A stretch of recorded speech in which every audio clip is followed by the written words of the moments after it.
Titi yaati micoon tu yoo asii goote yoo mata kaati yoo haa goote yoo sababa kanatti yoo irraa hafte maaltu gaajaa? Asii himeetiin ture khalaas irraa hafuu hin danda'u. Duuba jaarsa namaatti eega jaarsa namaa beek duraan hin beeku jaartiin qabu je'ee si taphatullee takka amma beeyte eega dhageesse kun ani sitti hime akka ni gartan kun osoo duniyaa fi inni olloonni waan kana tilifoonaan jechuudha isii tana wajji haasa'u ture baleeyyan kiyya dhugaa maalirraa olirraa dho'isina wanni kanaa bareedduun arra silaa arra isii na'aasee eegasuma boodaa miciyoo tanallee bare hatta ani irra dawwalee maal naan jee irra dawwalaan aboo walitti sinaa arsinaa yoo isiin hayyamte humaa maa hin magbirraa ولين أراستني نانجي أنا سي لفك إسي وأنت كلنا هاسوين جين تمام دوبا ما هو جوا سر بهين فورجي هردفتوتا في دقرتوتا تشاينا لبراو تي في سبسكرايب شير لايك بدو عندكنا ايجا مالك انا قف ماري تشاينا لبراو تي في خنقيرو دا كري سبقم تاكي دينا جري هاري اتيرمادا. السلام عليكم ورحمة الله وبركاته. هردفتوتا في دقرتوتا تشاينا لبراو تي في يويا المان رومو داغا kan biyya keessaa fi biyya ambaa jirtan marti keessanuu duraan dursinee salaamtaan keenya ka'onni irraa bur isin bira haa ga'u. Salaamtaa gaafa hordoftoota. Assalaamu alaikum wa rahmatullahi wa barakaatu isin hordoftoota fi kabajamtoota keenya bira orosa. Jirtanii jirra kun alhamdulillah nutis bakkuma jirtanii salaamtaan ta'itoonni irraa buqqaate isin haala qabdi isin jecha kunoo birraan mana kiyya dhufee mana kiyya jira mana kiyyatti manni inni itti argamu mana kiyya. Ammoo inni abdi laalu dhufee abdi mana hin jiru. Ammaan tana xiqqoo dura isa asii gabbee yaanii isa dura. Ammoo inni jechuun isa barbaade dhufee hoggaanii fi dhufu anaa mana jireenyi mana hin jiru. Haalaas bakka abdi anuun hin jira anaa fi abdi tokko jee waan inni isa gaafachuuf dhufe san ol bee ana gaafattaa anaa fi ati waliin haasawaa jeetiin asirratti ol bee asirratti argama. Hordoftoota hin agartan waan hunda rabbi khayrii haa godhu. Anarra isiidhaan dhufneen abdii fi hin dhufe maaliif kawwattan taate hordoftoota.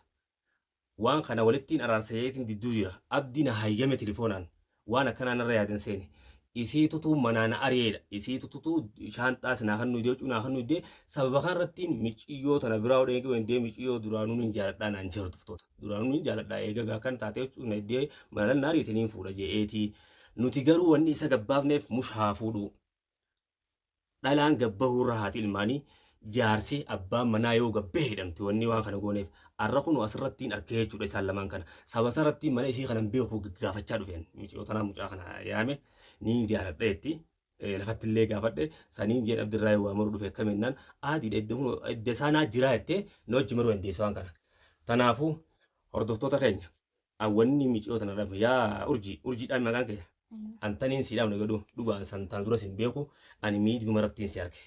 miidhumarratti argeetiin yaaboo duraanuu mucaa waan qopheeffataa ji'eetiin jechuudha mana kee kana gaggaafachaa dhufe sii galaa baleetiti anaqaan siimaa tanumaafuu hordoftoota keenya nuti wanni gabbaafneef inni mumkina haa fuudhuudhaa miti nuti haatiin ilmaanii manatti haa deebitudha gabbaafnaa waan akkanaa kana hojjete jechuudha yoo irraa tolte waan akkanaa haa oofu tanumaafuu waan isin jettaniin abdii yoo kana madheeguu taate وانا كان ارى ابدو اني ودي ديس نتي خراهم داون تصرفنا تمام ارجي فيتو لنا التياري مالي فين سنجل بيتا مجان كون جار تيكابا من بيتو جار تيكابا ilmaan sadi siigale akkuma tuusirraa gaffuutee jaarsa namaa jaalachuu endeese naa himee takkitana Anaaf inni yaani akkuma gartee yeroo jalqabaatti siif hime inni akkuma siin jeessanii khalaas yaani yeroo jalqabaa gaafa wajjinaa sun hin beekne ergasumaan kaniifin argee dhaga'u ta'e. Ayyee. San dura yeroo jalqabaa jaartiin qabaa siin himne. Ilmaanis qabatte hin beektu jechuudha galee. Akkuma reefum tanna gaafatti hin siime san akkasuma. Naaf hin himne ture. Silaa gartee miin jaaladhee anillee gartee mi akka inni onneeti yaa keessa seenu isa hin godhu ture. Ayyee. Khalaas yaani amma jaalalti isaa onni. Amma jaalattee jechuudha. Jaaladheetti hin jira dhugaan siin jaa. Duuba yaa miciyyoon tunaa jaarsisiiti ilmaan qabdiif isiin ni hinaafti dhugaan nuti haa fuudhuudhaaf gadi hin baafne mucaa kana ati saara buufadhu walitti isin aarsu yaana hatta ani irra dawwalee maal naan jee irra dawwalaan aboo walitti isin aarsina yoo isiin hayyamte humaa maa hin magbirraa waliin nu araastanii naan jee ani isii lafa qabee isii waan takka illee haasawaa hin jeen tamaam duuba amma hogguu asirra baheen hin fuudha jee egaa takka atis wajji baatee niin jaaladheette wanni kanaa kun isin irraa bareeddi atis waa isaa sirraa ni bareeddi. Inni sina jaalatti anis jaaladhe duuba hayya jaalala wanni jedhamu kun waan safaataa miti waan ittiin qoosanii miti. Hayya akkam godhuu qabna jaalala. Eenyu wal isin barsiise dura isa? Anaaf inni moo. Akkami wal baruu dandeessan? Wallahi inni yeroo jalqabaatiif raqama kiyyallee isaa fudhattillee jeessa gaafadhee ture. Raqama kiyya isumaatu na seenee ugaan fi kaasuu raqama kiyya hin beekne raqamni haaraa. Raqama kiyya ammoo nama hin beeku jalqaba. Kananii fi raqama kiyya argatee kaasee raqamni kun eenyu jee hayaanii nama raqama haaraa sirra bu'ee tokko daruuri kaasteetuma bartaanii beektaa. Eenyu akka ta'e hin beeku irra cufuufisi. Kaasee dubbisee ta'uu danda'an garuu inni akkas naan jee naafillee himee ture gaafte akkatti ergee bakka akkana naan jee raqama kan keessan booda akkasirraa fudhachuu namarraa fudhachuu hin deechu seera dalageete jechuudha hordoftoota agartan abdii. Na dagachisee na dhufe. Amma meeqa dura wanni kun hangam takka eegumoo isiin tuwuu yaa'ee wali godhamoo isaaf inni san duraa wal qoobdan isin san duraa takka wal jaartu telefoonaan. Akkana yaaduu san dura na fakkaatti yoo. Bar dubbiin tun dhiyoo tana baatii hungeenya jechuudha hiyyaa fi san dura na fakkaatti la. Ayyee san dura jechuudha baatii lama sadiin ta'a. Bubbullee jira. Osoo jechuudha hordoftoota ni gartan osoo isiidhaanuu waliin lolin jechuu dubbiin tun laala osoo duniyaanuu waliin lolin waan kana inni telefoonaan. Lolli isaanii inumaa sababa ta'ee na fakkaata. Sababa. Akka ni gartan kunoo osoo duniyaa fi inni waliin lolin waan kana telefoonaan jechuudha isii tana wajji haasa'u ture baleeyyan kiyya dhugaa maalirraa walirraa dho'isina wanni kanaa bareedduu miti arra silaa arra isii na'aasee eegasuma boodaa miciyoo tanallee bare takkaa haa isii tana haa fuudhuu deemu taate aareetiin waan kana osoo nagee walitti qabanuu qopheeffatee yeroo jechaadha tana duraas ni gartan akka biiftuu mucaan najjaas jaaniin san akka waatti godhee fi akka isa malee micoon ijaa yeroo qabne godhe qoobdan abdi jechuudha waa fuudhuu tana ifumaaf keessaa qabaa jechuudha duuba eega kana taate maalumaaf dirree bahee haqatti himee jaartiisii tana eegaa jaarsaa jaartiin qaama takka waa wal dho'isuun gaarii miti boodaa fuudhuus numa dhageessi himee fi fuudhuun fedhaa yoo hayyamtuuf taate fuudhuu yoo hadidduus taate yoo gaa dhiira ta'e rabbi afur fayqadee osoo ana kanarratti ijaan jechuudha hordoftoota rabbi afur fayqadee gaa ida'achuu na feessee niin danda'a siis niin danda'a isiis niin danda'a ji'ee hatti seenullee taatu wayyaadha hordoftoota keenya. Unoo kanatti isii quban qabne waan akkanaa seene mee waan akkanaa akkam raatan obboleetiiti yaati miciyoontu yoo asii goote yoo mata kaati yoo goote yoo saba kanatti yoo irraa hafte maaltu gaajaa. Asii himeetiin ture khalaas irraa hafuu hin danda'u. Duuba jaarsa namaatti eega jaarsa namaa beek duraan hin beeku jaartiin qabu ji'ee si taphatullee takka amma beeyte eega dhageesse kun ani sitti hime san duraas viidiyoo irra laalte eega kana geesse maa jalaan hafne obboleetii. San dura dhugaadhaa hin dhageenye hin beene lekkini maan qabu kana sama jaalleetiin jira jibbuu hin danda'u ganaa. Hayaa mee wayiin siidhaa mata akka tana siyaa qabdu tamam heeruun feetaa. Wal fuudhuuf deemna yeroo gabaabduu. Dhageeffadhu gaa bar dhiirti dhiiruma dhageeffadhu kun jaarsa namaati waan munneen jala irraatu yookiin waan yaa'iin jala irraatu dhiiftee yoon xiqqaa tokko tamam fidattee ni haasii goone takkaa xiqqaa tokko dhugaan dalagatee hajaartiin qabne haniin beeku jechuu kiyya. Mushi sadii si'an jaalallee ni qaba ture isa durallee haala sanillee na jibbisiise. Hadiin jechuudha. Hajaalattus asuma keessa jira duraan jaalatu bika biraati irraa si dubbisa biyya biraa irraa si dubbisa moo. Asuma keessa jiraa'u. Fayyee duuba inni sanoo maal jaamma yoo arge. Ati sammuratteeti waan hundee yaa'itan amma achiinis yaa'idha kunis si jaalata bar bika kana keessa ati yaa'ii harmee qaan seente jechuudha ka duraan si jaalatus waa si baasee moo karaa si fide moo akkuma wal gartaniitu wal jaalattan. Naa karallee na finne yaani. Akkuma wal jaalattan. Akkuma wal jaalattan akkuma jaalatti jirtu jibbaanis ni jirti jaaladheetiin jira jibbe. Yaa buleetiin natti deena waan akkanaa maa gaafatteetteeti.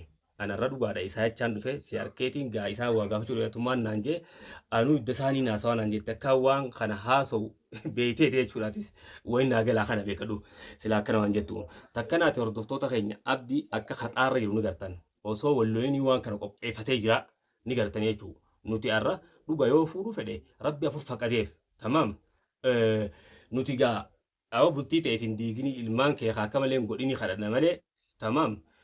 Waanni jechuu kiyya waa godhaa fi kan an duniyaa takkaan dhaama yoo dhugaa rabbii ta'uu taate duniyaa na dhageeffadhu nama akkanatti sirra yaadee niin fuudha jiru hogguu ati jala fiiduu si maraattuudhaan akka kiyyatti dhufeellee sitti naqayma tamam rabbiin isa bichaa siin qoonne awwanni feete haa buutumma hordoftoota tamam mucaan kun waan akkanaarra yaadee arraan tana isiin yoo kajum jala baru taate mee maaliyaa tana dura biiftu biiftuu kasi jala deemee maallaqa hundatti baasee jechuudha mucaa rajjaa sanitti akka waan isiin jala mucaa waan taatu godhe ni gartan. Arraas deebi'ee sanirraa hogguu bu'ee manni nagate ammaasiis tana wal baree alatti isii quban qabne jechuudha tilifoonaan waan kana hojjaasoo jiru mucaa wahuma talaggalee fuudhuu fedha duraanuu tanaa keessa mul'ataa jechuudha. Nama if beeku yoo taate rabshaan gootu nama if beekne yoo taate naqaan siima duniyaa dachiin elaan martu harkattis naan kuttu. Tamam dhugaanis dachiis elaan maru harka siin kutu ammus liyaadhaafin jidduu deemu jira. Abdi duraan akkanaan jeetti aboo miciyyoo tana sii galchina.